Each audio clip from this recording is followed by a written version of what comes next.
Hi నమస్తే, నేను మీ రాజగోపాల్ రెడ్డి కార్వేటి.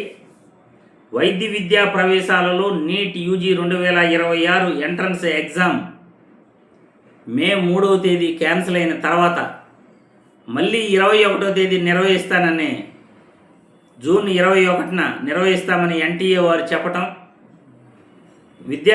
కేంద్ర విద్యాశాఖ మంత్రి ఆయన లైవ్లోకి వచ్చి ప్రెస్ మీట్లో ఆయన మాట్లాడటం, ఇక మీదట ఈ తప్పులు దొరలవు, ఇక మీదట ఈ నీట్ ఎగ్జామ్ని ఆన్లైన్లో పెడతాము, ఈసారికి అట్లా కానిచ్చేస్తాము, కానీ నెక్స్ట్ సారికి ఆన్లైన్లోనే ఈ కంప్యూటర్ ఆధారిత పరీక్ష ఉంటుంది కాబట్టి ఎన్టీఏ ద్వారా తప్పులు జరగవు అని విద్యార్థులకి కేంద్ర మంత్రి హామీ ఇవ్వటం జరిగింది.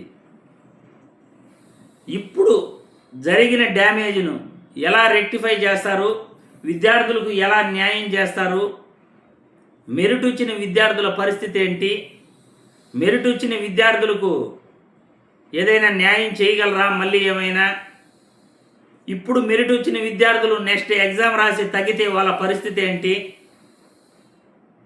ఇవన్నీ కూడా మాట్లాడాలి. ఎందుకంటే ఎక్కడో నార్త్ ఇండియాలో తప్పు జరిగితే సౌత్ ఇండియాలో ఎగ్జామ్ క్యాన్సిల్ చేశారు.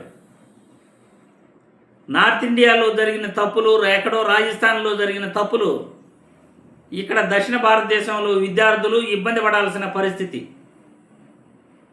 దేశం మొత్తం ఒకే ఎగ్జామ్ నిర్వహిస్తే ఆ ఎగ్జామ్ని ఎంత పకడ్బందీగా నిర్వహించాలి అనేది కేంద్ర ప్రభుత్వం పూర్తిగా ఫెయిల్ అవుతూ ఉంది.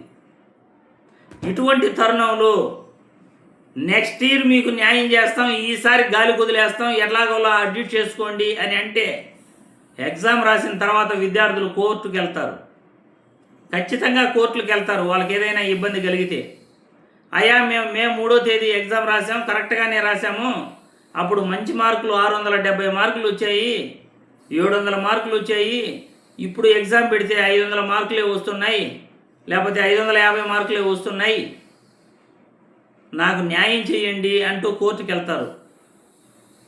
ఒక 50 మంది కోర్టుకు వెళ్తే పరిస్థితి రాష్ట్రంలో మళ్ళీ కౌన్సిలింగ్ లేట్ అవుతుంది, ఇబ్బందులు తలెత్తుతాయి. అందుకే మనం ఎగ్జామ్ క్యాన్సిల్ చేసే ముందుగా అనేక రకాలుగా ఆలోచించుకుని ఎక్కడ తప్పు జరిగింది, తప్పును రెక్టిఫై చేసే ప్రయత్నం చేయాలి. ఈ విద్యార్థులకు ప్రతిసారి కూడా ఎన్టీఏ ద్వారా, కేంద్ర ప్రభుత్వం ద్వారా విద్యార్థులకు అన్యాయమే జరుగుతూ ఉంది. ఇప్పుడు కౌన్సిలింగ్ కూడా దాదాపు ఒక నెల రోజులు వెనక్కి వెళ్ళే అవకాశం ఉంది. అక్టోబర్లో కౌన్సిలింగ్ పూర్తవుతుంది. అక్టోబర్కి విద్యార్థులు కాలేజీలో జాయిన్ అవ్వచ్చు. జూన్ 21 జరిగితే 1.5 నెల 35 రోజులు పడుతుంది రిజల్ట్ వచ్చేదానికి. అంటే దాదాపు కూడా ఆగస్టు 1వ తేదీ పైన రిజల్ట్ వస్తుంది. మళ్ళీ స్టేట్ ర్యాంకులు వదిలేదానికి అదొక 20 రోజులు పడుతుంది. ఆగస్టు 20 లాస్ట్ వీక్ అన్నమాట. దాని తర్వాత కౌన్సిలింగ్ అదొక 1.5 నెల పడుతుంది. అంటే అక్టోబర్ చివరి వారానికి కానీ విద్యార్థులకు క్లాసులు ప్రారంభమయ్యే అవకాశం ఉండదు. ఎంత డిలే అయిపోయిందో చూడండి. సెప్టెంబర్ మొదటికంతా క్లాసులు ప్రారంభమవ్వాల్సింది అక్టోబర్ చివరి వారంలో క్లాసులు ప్రారంభమయ్యే అవకాశం ఉంటుంది ఖచ్చితంగా.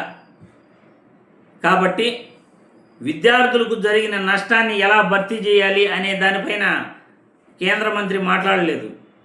నెక్స్ట్ ఇయర్ తప్పు జరగకుండా చూసుకుంటాం, ఈసారి ఎలాగోలా రాసేసేయండి, జూన్ 14వ తేదీ పైన మళ్ళీ కొత్త అడ్మిట్ కార్డులు మీరు డౌన్లోడ్ చేసుకోవచ్చు, మీకు నచ్చిన చోట ఎగ్జామ్ మీరు రాసుకోవచ్చు అనే ఒక గొప్ప సలహా ఇచ్చారు కేంద్ర మంత్రి.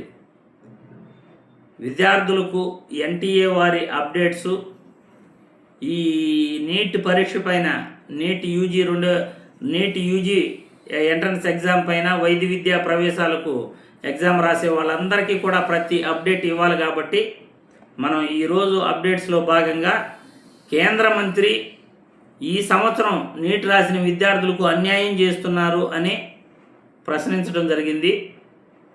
మనం ఎగ్జామ్ వరకు కూడా ప్రతి విద్యార్థి కూడా ఎగ్జాము, కౌన్సిలింగు అన్నీ మన పూర్తి సమాచారాన్ని మన వీడియోల ద్వారా మీ అందరికీ కూడా తెలియజేసే ప్రయత్నం చేస్తాను. జై హింద్.